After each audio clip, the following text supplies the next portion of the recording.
The Dave Hooker Show. A presentation of Off the Hook Sports.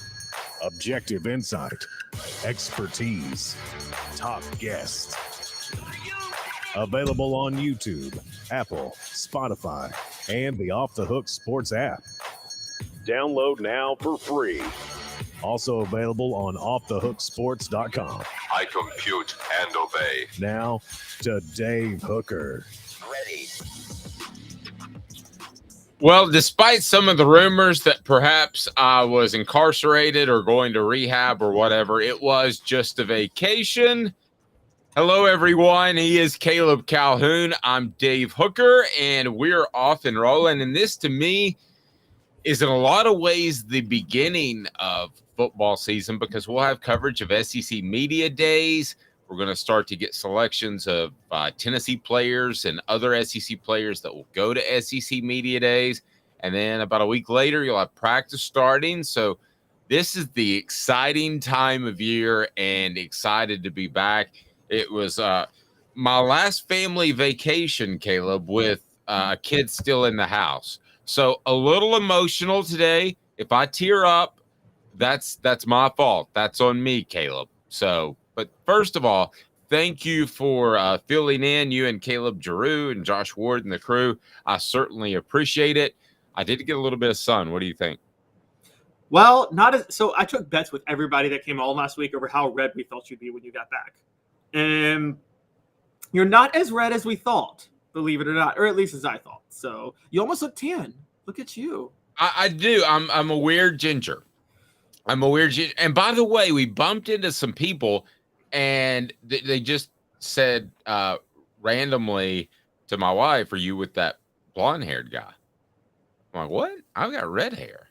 But the white is coming into the point that people think I'm a blonde now. So I hated being a redhead my whole life, and I accepted it and I loved it, and now I'm not a redhead anymore. That's so funny. See how it goes? But yeah, eventually I'll be all white because red hair doesn't go gray at all, but it just goes white. So welcome to everybody on the message board. I appreciate that. Glad to have you on board already. And so we've got a lot to get to, including some predictions as it is that time of year.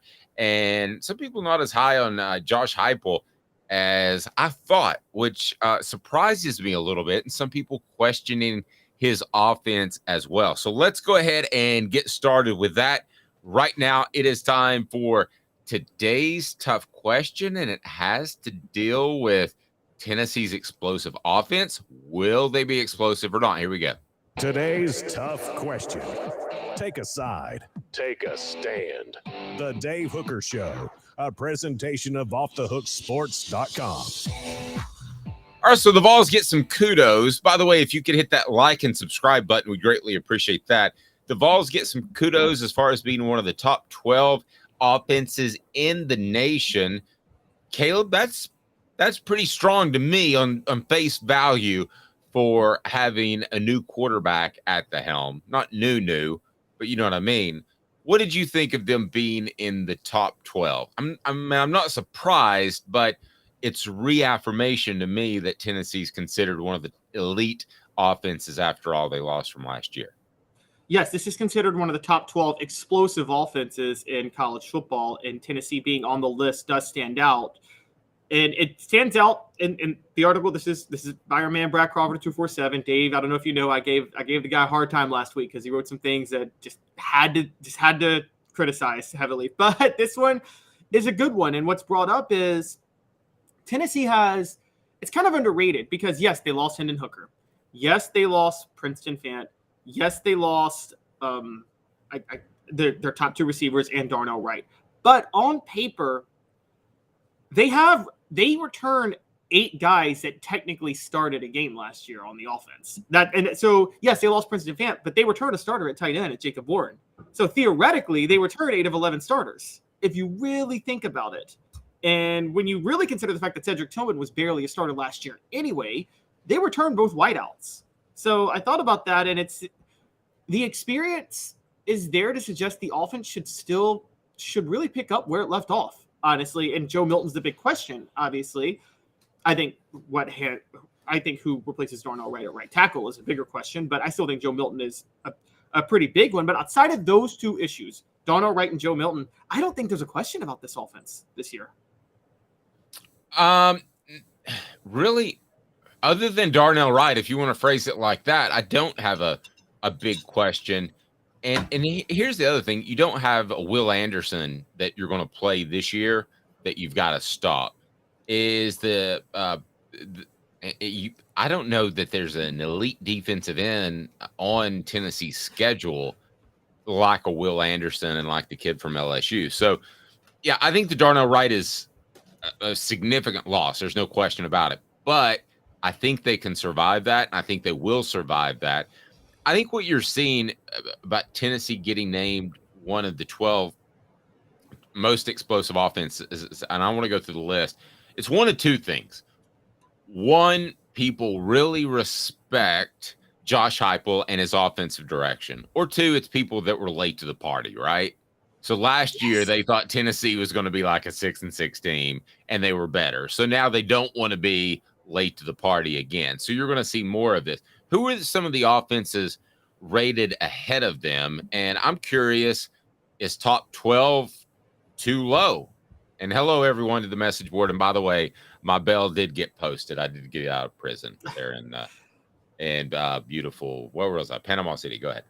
So this actually doesn't take into account, this doesn't rate them, it just lists them all together. But other ones on there were LSU, again, where this is the LSU Homer page, apparently, Dave, but I don't think that's shocking that they're on this list. No, let's go through the list real quick if we can. So I actually believe, I'm not a Jaden Daniels guy yet. I may be at the end of September. I mean, I like him. So I think Tennessee will be more explosive, significantly, actually, who will be a little bit more ground-based. So I will say that Tennessee will be more explosive than them. You? Yeah, I'll say they'll be more explosive. I don't know if that necessarily means the offense will be better, per se, but I think it'll be more explosive. Agreed. All right, what do we got next? Next, we got Washington, which, again, don't sleep on Michael Penix Jr. Again, almost ended up at Tennessee and had committed to Butch Jones back in the day. Just imagine the magic Butch Jones could have done with him. Yeah, saved him all kinds of money on haircuts.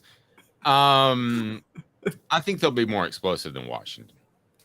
I think so, too. Is there a thing with the Pac-12 North, though, where no, actually, I take that back. Because Pac-12 North actually has some defensive-oriented teams, Stanford, now Oregon. So, yeah, they'll be more explosive. Penn State on the list. I'm not a James Franklin guy. I think Tennessee will have a more explosive offense. But they are low. This is going to be the best offensive line Penn State's ever had. So, just saying, watch out for that. I just feel like every 3 years we get jazzed about James Franklin. Okay. Who else we got? Oregon. I don't know. I'm going to go ahead and tell you, I don't know Oregon's personnel well enough. So I'm going to abstain in that one. Who are some SEC? Any other SEC? Yeah. We're going to SEC in a couple of seconds. I was just naming them, but I'll tell you right now, Tennessee will be more explosive than Oregon. They have a defensive-minded coach, and you know enough about the SEC to remember Bo Nix as their quarterback. Fair enough. Who's getting Heisman consideration for some reason. This is wild. Now, this one threw me off. Now, last week there was another list that had Tennessee second to this team in the SEC in explosiveness, and I want to know where you come in, Dave, on this. Georgia's on this list. Now, I know Georgia's got a great offense, but I never thought of their offense as explosive. But a lot of people think it's going to be explosive this year. No, but they actually scored a lot more points last year when Stetson Bennett came into his own. It all comes down to Carson Beck. And Carson Beck's more of an unknown than Joe Milton, so I would lean towards Tennessee in that regard. Georgia is sneaky explosive, if that makes sense. They're still going to run the football. Who else is on there? Yeah, I'm dropping them, though, because they have a new offensive coordinator by the name of Mike Bobo that I think every Tennessee fan should celebrate, and he's not going to be explosive. No, you're not a Mike Bobo fan. The rest of the list brought to you by our friends at Zen Sports. Zen Sports is the new sports book in Tennessee, revolutionizing the way you earn sports betting rewards. That means no more deposit bonuses that turn into deposit nightmares. On Zen Sports, what you see is what you get. And with their cash rewards program, you get a lot of cash for a welcome bonus. earn an unlimited 5% cash back on your betting volume for your first 15 days when you sign up with the code HOOKED. HOOKED. That's right. Unlimited 5% cash back. Keep betting, keep earning with up to 3% cash back on your betting volume every month after that. And refer friends as well, and you can earn a percentage of their betting volume as cash rewards too. Zen Sports bringing the cash back to Tennessee. So if you bet big on sports, you want to be betting on Zen Sports. Zen Sports betting just got better. Who else is on the list? All right, so I think this is a living in the past name because it's Alabama, and I don't think Alabama's going to be on this list this year. You know, I think they'll be more explosive than last year because I think they had a down year in skill position players, but you don't have Bryce Young who bailed them out. So, and I think they want to dial it down and be more ball control. So it surprises me that they're even on this list. Yeah, I think this seems like this is who Alabama's been the last 10 years under Nick Saban. So we just think they're going to be that way. And I'm with you. I think that I think they're trying to slow it down a lot. And I don't think they have a quarterback to be explosive. On the other end, there's Florida State. I'm low on Florida State, but even though I'm low on them, I could still see their offense being explosive with Jordan Travis and playing in the ACC. In the ACC, yes. The last words you said are the most significant to me. Who else? Yes. I always Josh Heupel, Circle West, USC. They're going to be explosive. Well, yeah, I mean, you've got the Heisman Trophy winner. That was the one you were going to mention that's really tough to make an argument against. I mean, you've got the Heisman Trophy winner. So who else? Yeah, exactly. And then another one that shocked me, Michigan. That's a ball control team. They're not explosive, really, are they? Don't get that at all. Don't get that at all. So how many do we have left? Because I've got Tennessee around the top 5 right now. That's all 12. Oh wait, no, sorry. There's two more. Excuse me. Okay. I misread. Texas on there. I am very low on Texas, very low on Steve Sarkisian, and very low on Quinn Ewers. And I want to address that later in the show. But yes, so Tennessee. Quarterback issues, no way. And what was the last one? Last one is Ohio State, and they have a track record, so I'll give them that. Yeah, and they just have great receiver play. We don't know who the quarterback's going to be. I mean, we know, but we don't know if he's going to be as good. So where would you put Tennessee on that list if you were ranking them? I mean, in terms of explosiveness, okay, so the only teams that have a case are Ohio State, USC.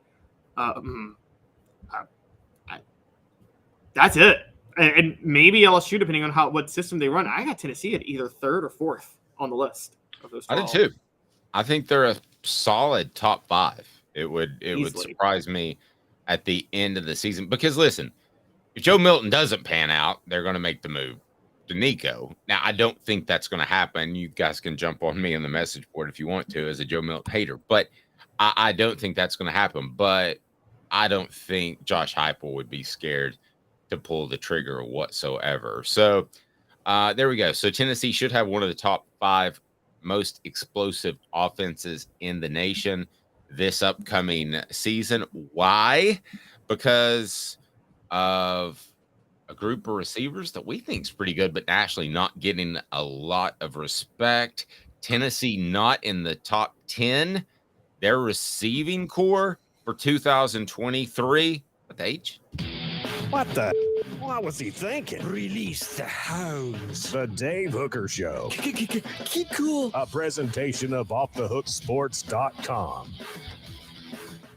Okay, this is one of those when we do our 3:45 a.m. production meeting that I don't give a lot of input with Caleb because I think we may see it legitimately different. So Tennessee is not in the top 10 receiving core in the nation. Here are the teams that are. Ohio State. I mean, they've got 3 first-round picks. I just don't know how you could argue Ohio State against anybody.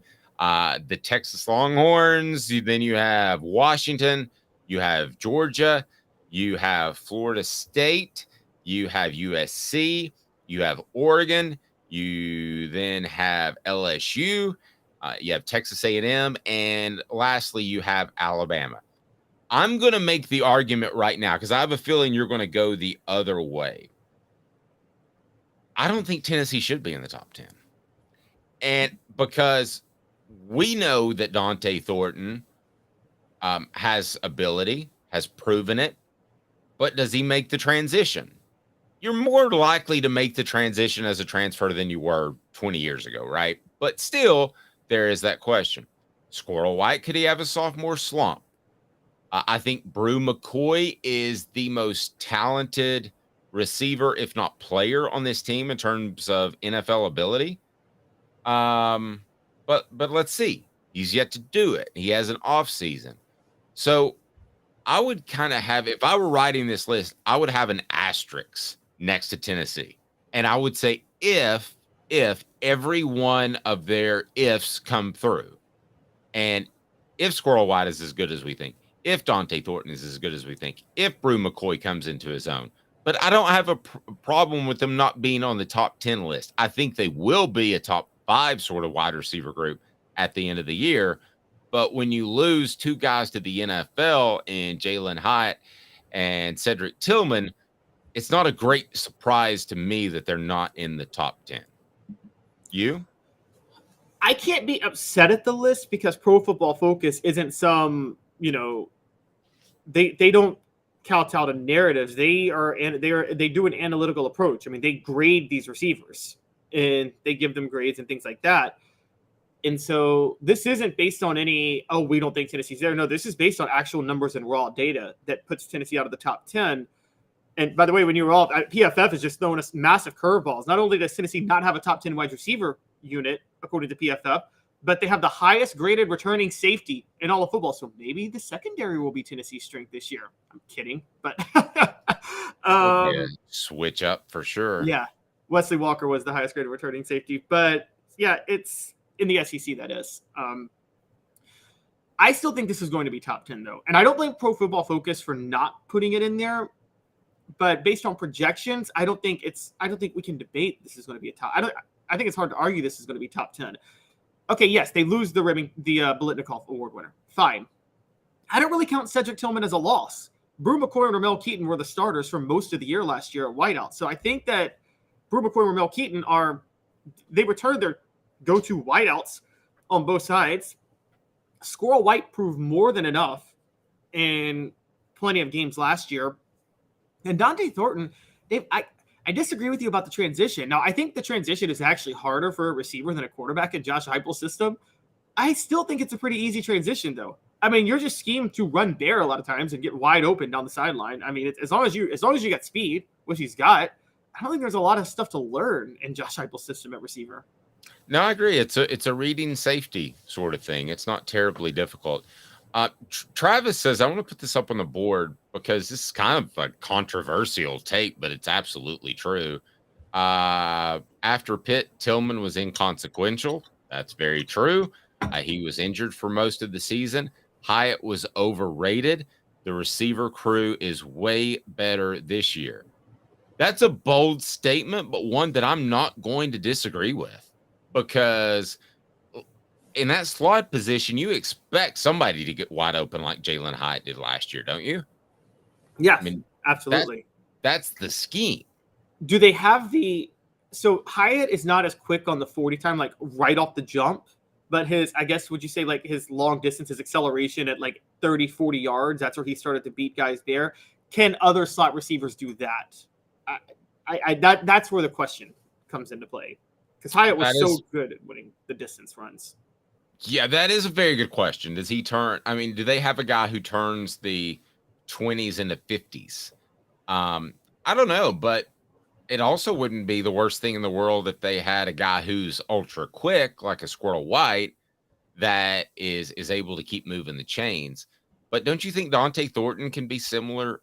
I know we're talking about a Biletnikoff Award winner, but don't you think that Dante Thornton could be close to Jalen Hyatt? Yeah, I mean, I think so. I'm pulling up. So Hyatt's 100-meter dash, funny enough, because I think the 100-meter dash matters than the 40 time if we're judging receiver speed at slot and Heupel's system, quite honestly.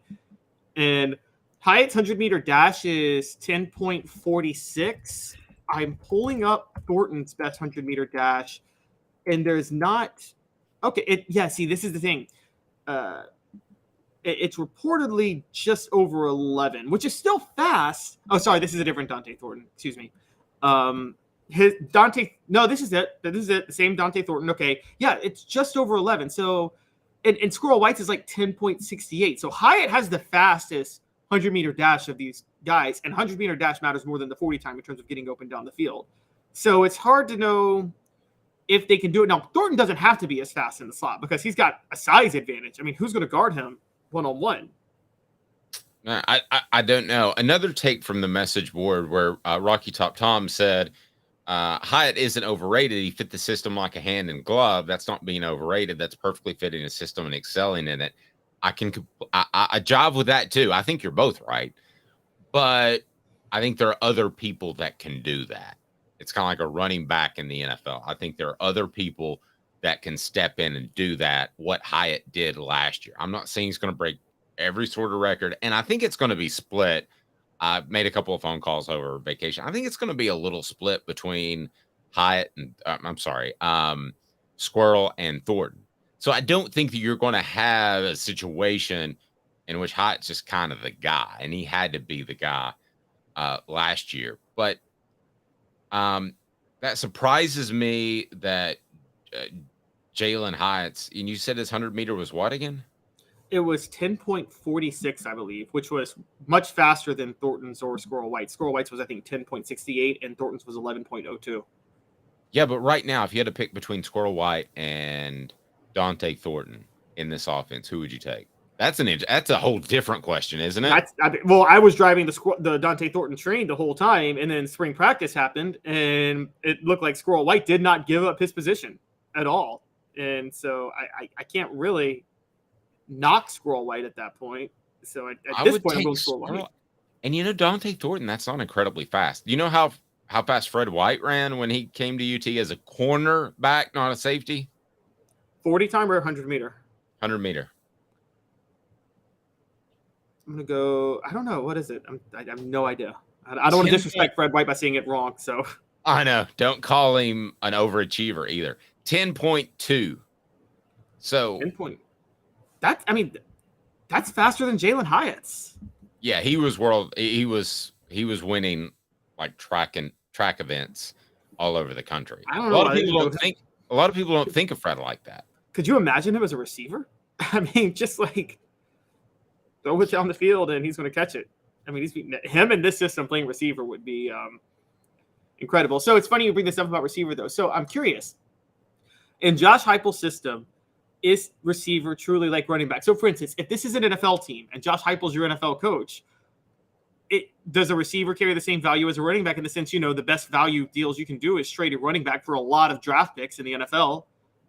Do you do that with receivers if you have this team in the NFL? Because are they replaceable? Yeah. I'm going to say no because they're replaceable. But if something would have happened to Jalen Hyatt, he had figured things out. I think that would have been a transition period. I think you would have had a 2 or 3 game transition period in the middle of the year with the best team's defense on the field. But let me ask you this. If Tennessee, if one guy decided to transfer tomorrow, Squirrel White or Dante Thornton, which would hurt Tennessee more? And it's brought to you by Andy Mason, AndyMasonRealEstate.com. Andy Mason is absolutely the best. He's my realtor, should be yours. Best service, best prices in the biz. It's just that simple. AndyMasonRealEstate.com. I'm about to purchase a home, and Andy's the first guy I call right after the pre-approval. Okay, so if one of those guys traded, because I don't say hurt, I hate saying that. But if one of those guys traded out teams and they said, I'm going to transfer because I'm not happy with Squirrel/Dante, which loss would hurt Tennessee more? God, that's a tough one. I'm going to say Dante. See, I come back from vacation throwing hot heat. He does. I'm going to say Dante just because Dante can fill a void at slot or wideout. I mean, if you lose Dante, that's losing a what? Okay, so say Dante's gone. What if you lose Ramel or Brew? Well, that's where you really could have used Dante. So he can play multiple positions. So I'm going to say Dante.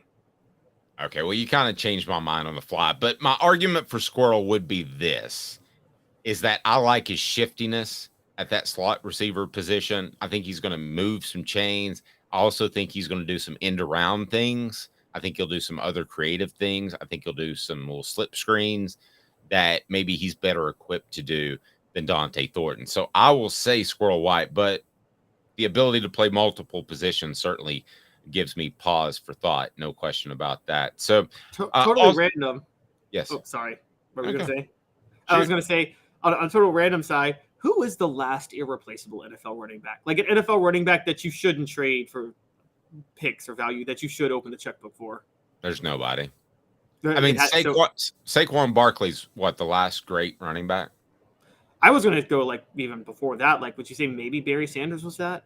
I mean, or Adrian Peterson? Yeah, different game. If you're talking about today's game, I'm saying historically, who's the last irreplaceable NFL running back that if you have him, you don't trade him for anything? Well, now I wouldn't want my Cowboy fandom to come out, but Emmitt Smith squeezed every yard out of every run that he ever had. He also ran behind the most massive offensive line in history. Come on. other than that, it was Travis says Emmett as well. Barry Sanders made the Lions a somewhat running team, so I would say Barry Sanders. Modern era where they're throwing it all over the field, there's not a guy. There's just not. You want to take Saquon Barkley, you want to argue that he's the best running back over the past 5 years or so. I'll take that, but there is no way the Giants wouldn't trade him for 2 first-round picks, a first and a second, Would you say Adrian Peterson and LT were the same type of value? Like even in their prime, you trade them for 2 or 3 first-round picks? That's just towards the tail end of that era where they still ran the football. So I still think they're valuable then. I think when it went passing, that those guys aren't as valuable. I'm going to be in my first fantasy football league team, and I don't know how to pick running backs this year. I haven't been in one in years. And running back, you always pick first in fantasy football because they carry the most fantasy football points. And so now quarterback has now taken over a little bit, but still running back touchdowns are worth more than quarterback touchdowns. Right. You know, the one guy who I went completely out in the left field all by himself and picked a receiver. I'm sorry, he picked a quarterback number 1 and a receiver number 2 and won the league. Do you want to guess who that was? Somebody picked Peyton Manning and Demaryius Thomas. No, it was, I'll give you a hint. Their first names are Tom and Randy. 2007, Tom Brady, Randy Moss. And it circles back to, it was Fred White. And I called him absolutely crazy for not taking a running back number 1. He goes, you wait and see. And he won the league because they set every record known to man. Because the Patriots offense was this complex system of, receiver quarterback combo, and they do all that. And then on the outside, they just got this guy that can just win one-on-one, just straight simple down the sideline all the time. And it's like, hey man, if the Wes Welker guy's not open in the slot, just chuck it up. Randy Moss will make a play.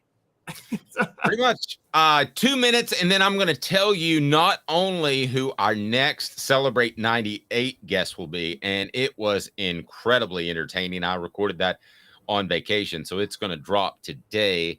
And then a prediction by a national writer that says that the automatic bids for a 12-team college football playoff are for the Big Ten and SEC, no doubt about it. And I tend to agree with him. Stay tuned. Or non-automatic, I should have said. 2 minutes, back with you. He's Caleb Calhoun. I'm Dave Hooker. To own the more that owns every job, then get to Vassy Lawn and Garden in Cleveland and get you a Toro. I'm David Vassy, here to talk to you about Toro. With a Toro Zero Turn, you'll get more out of every minute and you'll reach the finish line faster. At Vassy's, we like to say, no matter if you're mowing 3 acres a week or 11 lawns a day, homeowners and business owners alike find confidence in equipment they can trust from top to bottom. Vassy Lawn and Garden, Highway 60 North in Cleveland. Man alive, it's worth the drive. Hi, Mike Davis here with City Heating and Air, reminding you to always dare to compare. Our team provides quality local heating and air service, installation, and maintenance across East Tennessee. We use only the best equipment like American Standard heating and air conditioning for your residential, new construction, or commercial needs. Honesty, dependability, and customer satisfaction have been the cornerstones of our business since 1961. City Heat and Air.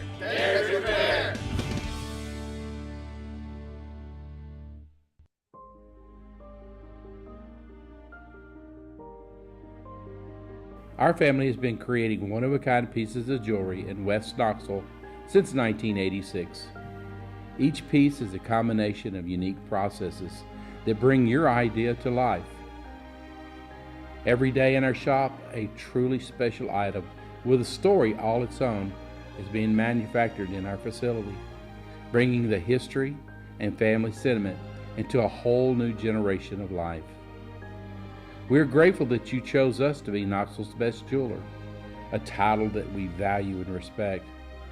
Because to me, being a jeweler and owning a jewelry store are not the same thing. I'm Rick Terry. I'm a jeweler, and we want to be your jeweler. Kingston Pike and Campbell Station Road in the heart of Farragut, and downtown on Gay Street right next to the Tennessee Theater. With all that sun, sand, and salt water, the beach is a very relaxing place. Unless you wear contacts. Ow! Open your eyes to the best the beach has to offer with LASIK vision correction from Campbell Cunningham Laser Center. Ah. You're listening to The Dave Hooker Show, a presentation of OffTheHookSports.com. The internet is full of pictures of each and every one of you. Available on YouTube, Apple, Spotify, and the Off the Hook Sports app. Download now for free. Is there nothing you people can't do? Also available on OffTheHookSports.com. So, if you haven't followed it closely, because it's still a year off, I understand.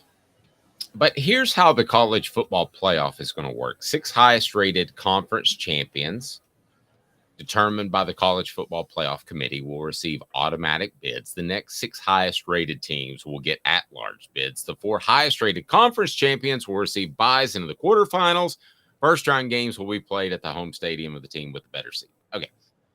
So what I want to address is number 2 on that bullet point list. The next 6 highest rated teams will get an at-large spot. So a guy that we like, Joe Klatt, quite a bit, said they are effectively, 2 of those spots are effectively reserved for the Big Ten and the SEC. No, all 6 of them. All 6 are the at-large spots. So they're going to, well, I'm not following then. So what Joel Klatt is predicting is that, so it's the top 6 conference champions, which you're going to have the SEC and the Big Ten be among the top 6 every year. Okay, so we're at 6. We're at 6. And then he said the other 6 at-large bids, he thinks basically what's going to happen is that it's basically just going to be for the Big Ten and the SEC. It's going to be almost reserved for the rest of the best of the Big Ten or the SEC. So all 6 at-large bids will be just Big Ten and SEC teams almost. Okay, I want to play a little game here. It's called Should've or Will It? It's workshopping, okay? Admittedly, right here on the air. So, should it? No. I mean, not all. I mean, you could argue that the next 6 best teams are from the SEC and Big Ten. And I would have zero problem if it shook out with that happening. But let's look at the ACC, for instance. Whether or not Clemson or Florida State wins that conference, if they're both knocking at the door, how are they not going to be included? So I don't see that. I don't see how all 6 could go to the Big Ten and the SEC, and you're going to get politics involved.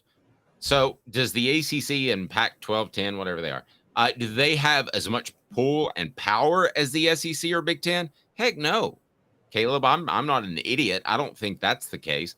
But I will tell you this, there's going to be enough politicking for those conferences to keep the entire nation involved in this playoff. So, no, I don't think all 6 will ever be just Big Ten and SEC. Do you? No, and let's go with last year. If this would have to have happened last year, the 6 conference champions would have been Georgia, Michigan, Clemson, Utah, Kansas State, and Tulane. The 6 at large would have been TCU, Ohio State, Alabama, Tennessee, USC, and Penn State. So 4 of the 6 would have been reserved for the SEC and the Big Ten, because you would have had Alabama and Tennessee and Ohio State and Penn State all get in. But then you would have had USC as a runner-up and TCU as a runner-up also get into the playoff. So I think Joel Klatt has a point, though. Look, I'm reading this as I'm reading this to you now, Dave. USC's in the Big Ten and going to be in the Big Ten in 2024. So right, that's and I almost said the same thing about Texas and Oklahoma. That they'll be in the SEC. I just can't imagine. Okay, let's take a look at last year. All right, who would be if we're going that those automatic or non-automatic bids go to SEC and Big Ten? Who are we arguing from the SEC that's in? Georgia, Alabama, Tennessee. Yes. And then the next team in there would have been LSU, but they're down at number 17. And I don't think anybody thought LSU should have been in last year after what happened in the SEC title game. Okay. And Big Ten's even easier. Okay. Because on a good year, it's going to be Ohio State, Michigan, and Penn State. I don't know who the best team is in the Big Ten. Well, again, it's going to be USC, but until then. Oh, yeah. So USC. I'm sorry. So let's say we have 4. Okay, so I don't see how you get to 6 in the Big Ten, and I think it would take a special year in the SEC as far as wins and losses. Yeah, because what we're talking about here is it would be 8 teams total from those 2 conferences, because the 2 conference champions plus 6 at large teams total. So we're talking like effectively the top 4 teams in each conference getting into the playoff. I think that's more possible than you, Dave, only because I got to be honest. I do think the playoff committee, and they should do this. There's so much democracy at work to allow 6 conference champions, which is in a 12-team playoff is kind of laughable because, one, they already give priority to conference champions. So the idea that Tulane at number 17 or wherever should have been one of the automatic bids it's hilarious to think about. I think what this opens the door for them to do is this opens the door for them and the playoff committee to say, hey, yeah, we're going to give preferential treatment to the 9-3 Big Ten team over the 11-1 ACC team. And if you got a problem with that, you should have won the ACC. You can't say we didn't. You can't say we excluded you because you could have won your conference to get in. This is a way for them. I think I've said this for a while. The college football playoff is actually a way for them to more favor the bigger teams, which has been a conspiracy of the, oh my God, let Boise State in. They have this theory that the smaller teams are discriminated against somehow. And what I'm trying to make the case is I think the expanded playoff is actually just an excuse to more favor the big teams so they can shut the smaller teams complaining up. Really. That's fair. I don't see a day that there are 4 Big Ten teams that can make this thing. I mean, there would have been last year. What? There would have been last year. That's what I'm talking about. Ohio State, Michigan, Penn State, and USC all would have made it last year. Yeah, but left out USC again. Well, I mean, the more we work through the argument, I guess he's got a point. I think the SEC will beat up on each other, though, right? Yeah, I mean that's the thing. Are you gonna take a 9-3 SEC team for an at-large bid or a 10-2 ACC team for an at-large bid? You're taking the 9-3 SEC team. Yeah, every time. I would too. And on the message board, Travis, I don't think USC is better than Ohio State and Michigan. Just if I misspoke there, I think they're very comparable to Penn State. Very. And I think Ohio State and Michigan will still rule the roost in the Big Ten, even with USC and UCLA in there. So, I believe politics will keep this from happening. I believe that they'll get a second team, be it Oregon or Washington or whoever, that will bring you in more TV viewers nationwide. I think politics will be involved. I think the politics is the automatic conference bids. That's the politics of it. Because there shouldn't be 6 conference champions playing for this thing. Right, but I'm talking about moving forward. If they're in a room and they say, hey there, we've got this 12th team, and we can go with Oregon or we can go with LSU or Southern California. I think they would go with Oregon. See, I or don't think Washington. they would. I don't. I think no. I think when it's 4 and 5, they can choose that path of least resistance and go politics a little more, or they feel like they have to. I don't think they feel that. I don't think this committee. I don't think they want to do that. I think they want to go with the best teams, and they know the best teams are in the SEC and the Big Ten. I think the 12-team playoff allows them to do that. They don't have to worry about politicking anymore because they can go to Oregon and they can say, "Hey, you're mad you're not in. You should have won your conference," and they can just straight up say that to them now. No, very fair. Very fair. I agree with all that you just said. Here's the other thing that we haven't factored in. Nobody has traveled like Southern California is going to travel and UCLA are going to travel. How much of a wear and tear does that have on the body in November? Now, I know these are young men, but I can tell you that I got wear and tear just driving to Florida and back. So, and that, you're going to have to go out there probably a Thursday night, stay a Friday. I mean, does USC and UCLA, do they lose a game just because they are making this unprecedented travel schedule? I think one of the two every year will. I think they'll cruise out to Rutgers, bad example, but they'll cruise out to Rutgers or maybe it's a Penn State, or maybe it's an Iowa or whoever. No, not Iowa. Who's a mid-level? Penn State and Ohio State are both on Eastern time, so that is a 3-hour time difference between USC and Ohio State or Penn State. Yeah, and just being on the plane. So I think that'll cost them a game a year. And Travis said too, going back, not bouncing back between topics. He said they'll never allow 4 SEC and 4 Big Ten teams in the same playoff. I tend to agree with that, right or wrong. But isn't that going to cost them a game? That much travel, having to come east? I mean, yes, but you could also say it might cost one of those teams a game having to fly out to USC for a game every now and then, because it's think about let's go with the NFL for a minute. Let's say, the NFC and the AFC West, let's take the AFC West, for instance. Kansas City is in Missouri, and then the rest of the teams are on the West Coast. I don't really think it messes with Kansas City to have to fly out to play those games. Now, it's not. So, I mean, now again, losses aren't as impactful in the NFL, but I would say now losses aren't going to be as impactful in college football. If you're in the SEC or the Big Ten, a loss is now like a loss in an NFL season rather than what it used to be in a college football season.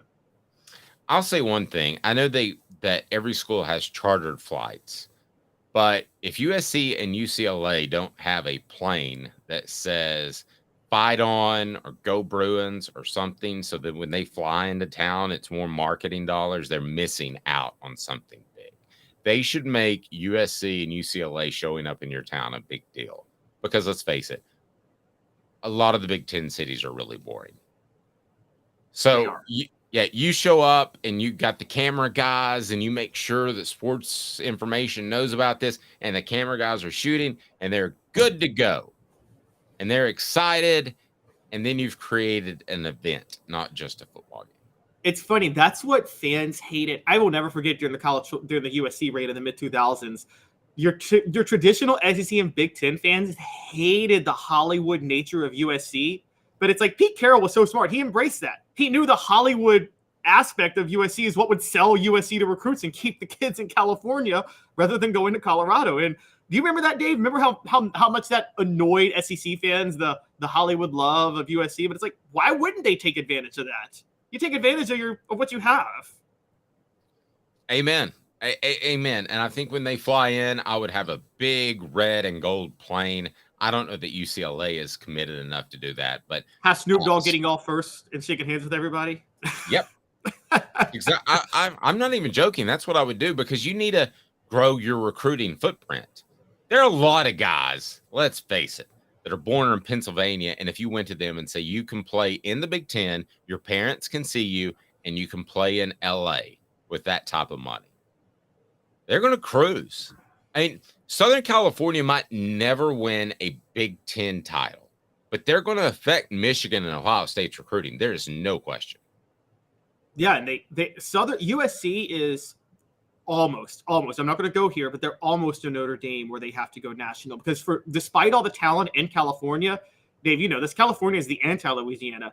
Kids in California don't feel any loyalty to that state, to staying in that state to play college football whatsoever. They'll go wherever to play, usually. No, you're right. Portions of the program brought to you by Vassy Lawn and Garden. Man alive, it's worth the drive. Whether or not you're coming from Knoxville, Nashville, Chattanooga, Vassy Lawn and Garden. Man alive, it's worth the drive. Toro, count on it. That is Vassy Lawn and Garden in Cleveland, Tennessee. So certainly check them out. And then we had coaches with no national titles ranked ahead of Josh Heupel. Now, this according to 247 Sports.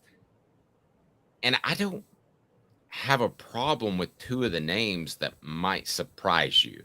But the three ahead of Josh Heupel are Steve Sarkisian, Mike Norvell, and Ryan Day. Ryan Day, even though you and I see holes in that, has accomplished more than Josh Heupel to this point. I got no problem with that. Steve Sarkisian, I think it's a coin flip. If I were an AD, I would hire Josh Heupel over Sarkisian, but I think that's a coin flip. And then Mike Norvell kind of surprises me. What do you make of those three cats being ahead of Josh Heupel? If you're an AD, in what order are they on your list as your next head football coach? They're all behind Josh Heupel to me. I think the coin flip are the other three. So the other three are Lincoln Riley, Brian Kelly, and Jim Harbaugh. Lincoln Riley's my coin flip. I got Brian Kelly and Jim Harbaugh maybe a little bit ahead of Heupel. I think Heupel is clear-cut significantly better than Ryan Day, Mike Norvell, and Steve Sarkisian. And I think Steve Sarkisian and Mike Norvell, those bother me the most. Mike Norvell just stands out to me the worst. I mean, again, the guy had 1-10-3 season at Florida State, and we're acting like he's Nick Saban down there now. I mean, I think he's the most overrated coach on this list, and I'm having trouble figuring out who's more overrated between him, Sark, and Ryan Day, because I just think all three of them. I think people are figuring out that Ryan Day is overrated, but they're still ranking him based on accomplishments. But Dave, if you're starting a program, Ryan Day's nowhere near the first person I'm calling if you're trying to rebuild a program. I'm gonna debate that with you, and I'm gonna tell you why. And it's brought to you by Craft Treats. Go to crafttreats.com. They've got the chill pills with the CBD derivative. Please use the promo code Off the Hook. That's Off the Hook. Be nice if we get all these promo codes to be the same one, but Off the Hook, and you'll get 20% off. They've got the chill pills with the CBD that helps with your pet's arthritis, also can help with your pet's anxiety, and help with your pet's digestive issues. Again, crafttreats.com. Use the promo code Off the Hook. Caleb, I think we sometimes forget that Ryan Day took over that Ohio State program when Urban Meyer was essentially disgraced and being shown the door. They handled it publicly as classy as they could, but that was their move. Josh Heupel's took over a program that was in complete disarray. I think that sometimes you sell Ryan Day short a little bit on what he's done. Do we think he's an upper level head coach, like a multiple championship winning head coach like Kirby Smart or Nick Saban? No. But don't we have to give Ryan Day a little bit more credit for keeping that ship going in the right direction in a serious transition period where it could have gone south? No, because I don't think it's that hard to keep the. No, I'm going to be honest. I don't think it's that hard to keep the Ohio State ship going. Okay, I'm going to say this. I've said a million times LSU's the best job in America, and that's why Ed Orgeron could win a national championship there. I don't think Ed Orgeron could win a national championship at Ohio State, but I bet he could win a Big Ten title every year. Just because of the nature of recruiting in Ohio State and the lack of competition in the Big Ten. And I'm sorry, at this day and age with recruiting, going 2 years in a row without a Big Ten title is a major, major black mark on Ryan. You should win it at least every other year if you're Ryan Day. And look, Dave, come on, be honest, between me and you. How much better of a job is Ohio State than Michigan? I think significantly. Yes, significantly. Michigan has a little bit of that we're too good to be playing football sort of thing.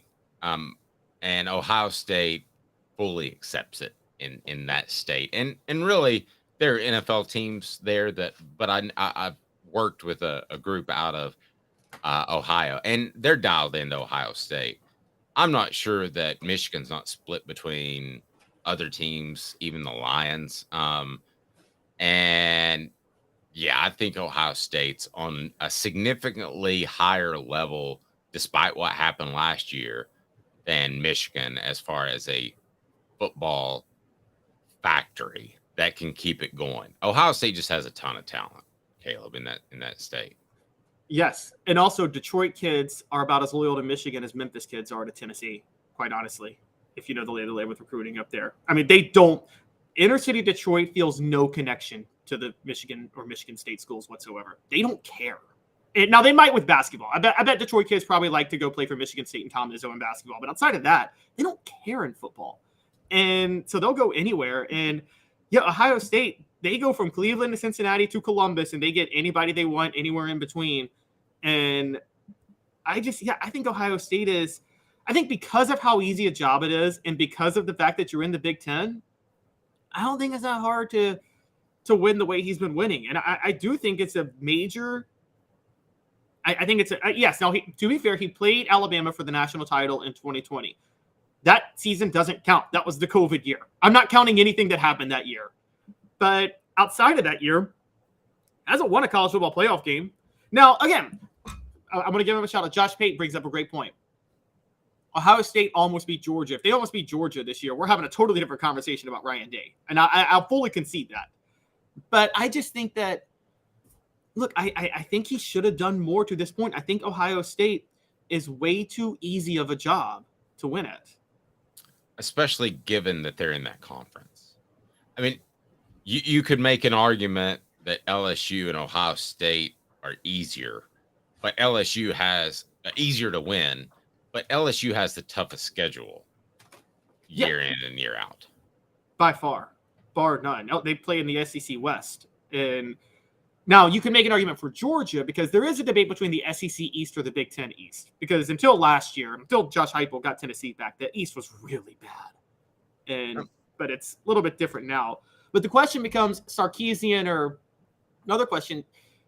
Dave, am I wrong in thinking Sarkisian's overrated too? Where is this idea that he's an offensive genius? Because I haven't seen it. No, I'm with you there. I think he's a solid coach. Does he have the sort of insight and the sort of creativity and innovation that a Josh Heupel does? Or, I know we're getting ready to talk about Gus Malzahn and Kevin Sumlin. Does he even have that innovation? I don't watch his offense and think, wow, they're doing different things. Never once. Have you? No, never. I saw standard pro style offense, which again, if you're going to do that in college, you got to have the Jimmies and Joes. And Texas still hasn't recruited the Jimmies and Joes just yet. No one wants to point that out, but they don't have Jimmies and Joes on the level of Alabama or Georgia. And so you can't, that's a problem. And yeah, Mike Norvell, I think, but the clear one, Mike Norvell has no business on this list. That's laughable. Now, before we get to, is Josh Heupel just a splash guy? Can I share a story real quick? I was talking to Philip Fulmer during my vacation and finish up the book finally. And he said that he was going, I think this is so Philip and so funny. He was going to his grandson's practice.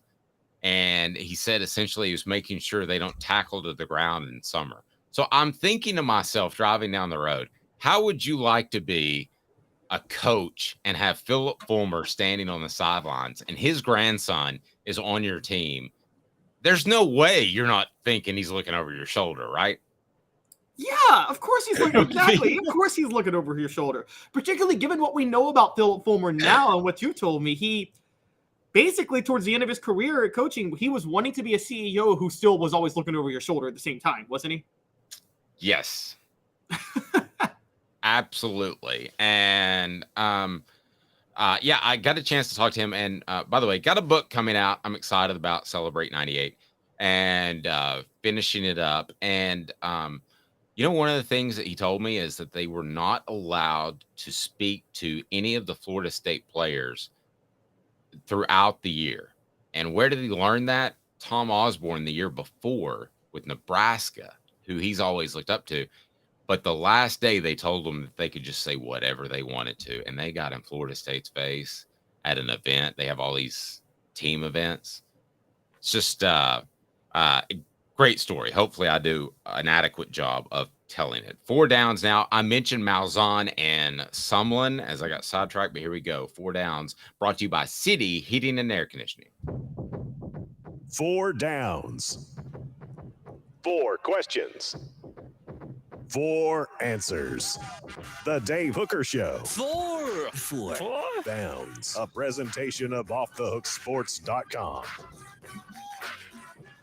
How can we be sure Josh Heupel isn't like Gus Malzahn or Kevin Sumlin?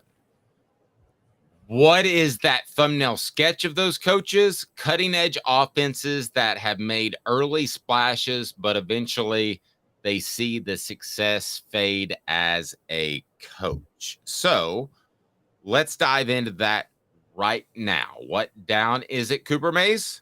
Coop here. First down. Thank you. Why will Josh Heupel fade into the background like Malzahn or Sumlin? So I'm not saying that you believe this, Caleb, but why will he? I think what could happen is there's 2 ways this could go. One, people figure out Josh Heupel's offense. But another thing, and I think this happened more commonly with Gus Malzahn, so many other SEC teams could start incorporating elements of Heupel's offense into their offense. And that becomes a big problem. And look, Heupel's offense is getting, I don't know if you know this, it's getting replicated all across the country at lower levels in college football right now. I mean, I think Fordham hired somebody to just go to Orlando for a summer and study Josh Heupel's offense. And then that guy's gotten a job somewhere else. I mean, this is happening. Everybody is studying this offense. And the more people run it, the less ahead of the curve you are. Just like the Oakland A's, by the time everybody else figured out sabermetrics, Billy Beane wasn't that special of a GM. Yes, and the more defensive-minded coaches are going to be looking at it, finding ways to stop it because they have to play it. So, right. and you can learn X's and O's from whoever plays Fordham.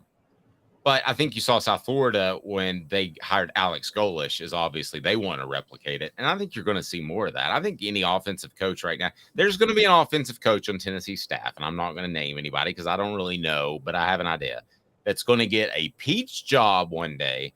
And by Peach, I mean a South Florida top level, and he's not going to be ready. But he's just associated with Tennessee's offense, so he's going to get that job. So that was first down. Why will Josh Heupel fade into the background? How about second down, Coop? Cooper Mays here. Second down. Why won't he fade into the background like Malzahn and Sumlin? I'm going to go first on this. First, I was never a big Sumlin guy. I didn't think he did anything that incredibly inventive. I think he had a run of good talent. I would say the same thing for Gus Malzahn, which was most embodied by one of the most dominant quarterbacks that we'll ever see, and that's Cam Newton. So I will say he won't fade. Josh Heupel won't, because those guys had a talent advantage. Josh Heupel doesn't have that yet. He may one year, but if you look at the plug and play last year, if I would have told you that Cedric Tillman was going to be out 90% of the year, you would have said, oh, that's a big hit. They kept rolling. They plugged people in. So that's why he won't. I think he's just a better X's and O's coach at the end of the day than Malzahn or something. Yeah, I think so too. And I think this is why you always bring up the Steve Spurrier comparison, which is a better one, because Spurrier, when people figured out his offense, was able to adjust and just call, he was able to just out scheme you a lot of times, even after the fun and gun was figured out. And I think Heupel's more of that mold, where even if this offense is figured out, Heupel's shown a tendency and an ability to adjust. I mean, heck, he adjusted when he started running this offense to begin with. I mean, that was an adjustment on him alone when he went to Utah State. So, I mean, I know that he was asked, he doesn't like the narrative, by the way, that he kind of relearned his offense in himself after he got fired. He's more, you ask him, he won't say it out loud, but he thinks he was railroaded by Oklahoma. But at the same time, I do think there were some changes to what he was doing after he got fired than before. When will we know? What down is that, Coop? Tennessee center Cooper Mays here. Third down. When will we know if he's the real deal or a flash in the pan Malzahn/Sumlin? Well, we actually got our first hint last year, and it's good news for Tennessee, which is this. Malzahn and Kevin Sumlin, what do they both have in common? Their best year was their first year. And so Malzahn, his 1 year as Auburn's offensive coordinator, won the national title, and then his first year as head coach won the SEC title. Someone's first year, Johnny Manziel won the Heisman. So that was their first year. Heupel's first year, he went 7-6. Then he went 11-2 the next year, which suggests that, okay, he went 7-6. Defenses started to learn about this offense, and they still couldn't figure it. They still couldn't stop it. And so I think, but we'll know for sure 2025. I say 2025. If he hasn't had another top 5, if he hasn't had a top 5 finish or a couple more top 10 finishes by 2025, that's what we'll know. I'm going to say December 2024. We'll know whether or not he's a flash in the pan that got hot with some talent up front, in particular on offense that he inherited, because you have to rebuild that whole offensive line. And if he's able to do that, then I think that's an incredibly positive sign for Tennessee, because Tennessee can run the football. Right now, they've been able to do that, and they have to continue to do that to make those safeties concerned and play a little bit too close to the box. So I think we'll actually know in about 16 months. I don't think it'll be that long at all, or 18 months, or whatever the number would be. So, Coop, what down are we at now? Keep us straight. All SEC center Cooper Mays here. 4th down. That's right. He was all SEC center. He wasn't postseason, but that's ridiculous. Final verdict. What is your final verdict? He will be significantly better than Malzahn or Sumlin, or he won't? My final verdict is he will be. And the reason for my final verdict is his ability to adjust, but also I think Tennessee is at a position with NIL and Spire Sports having the largest collective. They're just going to be able to recruit. And I've never said that. I've never believed that Tennessee is a better recruiting job. I never thought it was even top 10. But with NIL, Tennessee is right there on Georgia's level in recruiting now because of that collective. I know that Butch Jones put together a good year, and I know some people got on board. And I know that we could be dead wrong in 18 months. But I don't even think that Sumlin or Malzahn are on Heupel's level as far as an offensive mind. I think if you want to bring up Spurrier like you did, yes, that's the realm we're talking about. I don't even think we're in the same room. I don't even think we're in the same house as those two guys. Could be dead wrong in 18 months when I'll kind of make my determination on long-term success. But right now, I don't even think it's close. I don't think those two names are even in the conversation that's being compared to Josh Heupel. Yeah, I think I have to agree with you, particularly with Kevin Sumlin was more his offense coordinators anyway, because he never replicated his success after Cliff Kingsbury left, honestly, as Johnny Manziel's offensive coordinator. Now, my question is Josh Heupel, when you watch this offense, is it a system-based offense in the sense of it's, okay, here's 3 or 4 plays for the quarterback and read a safety and you make the decision based on that? Or is it, is it a Spurrier, I'm going to call the play each play to play? I think that it's both. I think it's a great system. I think that he is a innately good play caller, which you either are or you aren't. And I know that, there's a debate, was Alex Golish calling the plays and that sort of thing, but essentially play calling is overrated, which sounds crazy. But I think Josh Heupel is very good at it. And I think he's very good at game planning too. So I think it's both. I mean, as far as an offensive coach, and NIL could help him in recruiting. That's the question we all had. But as far as an offensive coach, I think he's right up there with some of the greats. I think this would be a more appropriate conversation if we were talking about Lincoln Riley, for instance, or we were talking about, I know you don't like him and I'm not real high on him either, but Ryan Day, who at least has recruited the talent that's there. And maybe he's not as good of an X's and O's coach, but I just don't see Sumlin or Malzahn at all being in the conversation. Yeah, at this point I don't, but I would have said Malzahn was in the conversation 10 years ago. I mean, when he had that, I missed the boat on that. When he had that splash year at Auburn, remember the kick 6, Nick Marshall, Alabama. I thought Auburn was going to take the mantle from Alabama during that time, and man, I got that wrong. Yeah, but in retrospect, wasn't that kick 6 like the luckiest play of all time? I mean, we've seen it since, but that was the first time that I saw that play actually work. Well, and don't forget the week before, Auburn on 4th and like 30 something, like had that tipped pass against Georgia that they called and went for a touchdown. Like, no, that team was insanely lucky. That's the luckiest team to ever make the national title. I'll give you that. But we also have to remember they were so bad the year before, Gene Chiswick's last year, and Chiswick gets fired and Malzahn comes in, and just to have them in the running late in the year was an impressive feat for him. So I can't take that away. Agreed. Caleb, I missed you. All the listeners and posters on the message board missed you too. One last chance to hit that like button. We really appreciate it. And subscribe. Tomorrow on the program, we'll have Josh Ward, and pretty close to announcing our football lineup. We'll have Josh Ward on Thursdays. We'll have Fred White on Fridays, and a pretty special guest from time to time that I'm going to give you a little hint. Maybe on our Celebrate 98 series. His name might rhyme with Rinse or Tiley. Because there's no better guy to break it down than Spencer Riley. My first ever interview, Caleb, way back in the day, I was covering Tennessee basically part-time. Spencer Riley comes in there. This is how different it is. He kicks one chair out. He sits down, puts his feet up on another chair, and says to the media, "All right, boys, what do you got?" That's how different it was back then. But he was gold. You could ask him, is it going to be a beautiful day tomorrow? And you'd get a great quote. So we might be working with some Spencer Riley here really soon. So he is Caleb Calhoun. I'm Dave Hooker. Again, weekdays, we're live at 10 a.m. Eastern time. Whenever you're watching, have a fantastic day.